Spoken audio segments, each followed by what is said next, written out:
கர்த்தர் சொல்லுகிறார், நானே உங்களுக்கு ஆறுதல் செய்கிறவர். கர்த்தர் ஆறுதல் செய்கிறவராக இருக்கிறார், வாக்கு பண்ணுகிறவராக இருக்கிறாரு. கவனிங்க.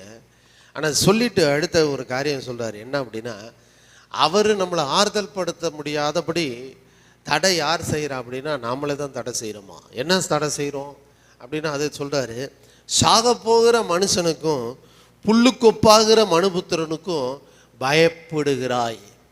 பாருங்க, மனுஷனை பார்த்து பயப்படுறது, மற்ற மனிதர்களை பார்த்து, அதிகாரத்தை கண்டு பயப்படுறது, பணம் உள்ளவனை பார்த்து பயப்படுறது, உறவினர்களை பார்த்து பயப்படுறது. கிறிஸ்தவ வாழ்க்கையில் நீங்கள் இப்படி யாருக்கெல்லாம் பயந்து நடுங்கிருந்தீங்களோ அப்படி பயப்படுகிற ஒரு வாழ்க்கை தோல்வியை தான் குறிக்கும், தர வெற்றியை தராது. கர்த்தர் ஆறுதல் படுத்த வேண்டும். உங்கள் வாழ்க்கையில் அமைதி வரணும், சமாதானம் வரணும், சந்தோஷம் வரணும், நீடிய வாழ்வு வேணும், தேவனுடைய ஆரோக்கியம் ஐஸ்வர்யம்லாம் வேணும்னா முதல்ல இப்படிப்பட்ட மனிதர்களுடைய பயத்துக்கு நீங்கள் வெளியே வரணும். அந்த பயத்தை விட்டு வெளியே வரணும்.